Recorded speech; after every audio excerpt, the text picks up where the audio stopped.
迎嚟到今日嘅新聞。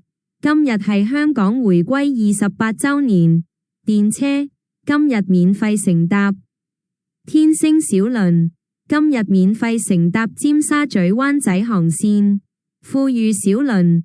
今日生日的乘客可於當日免費乘搭屯門東涌沙螺灣大澳、中環紅磡及北角觀塘啟德航線康文署設施，公眾游泳池免費使用。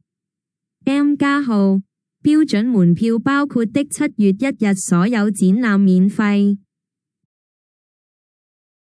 呢啲就係今日6點嘅新聞，多謝你睇。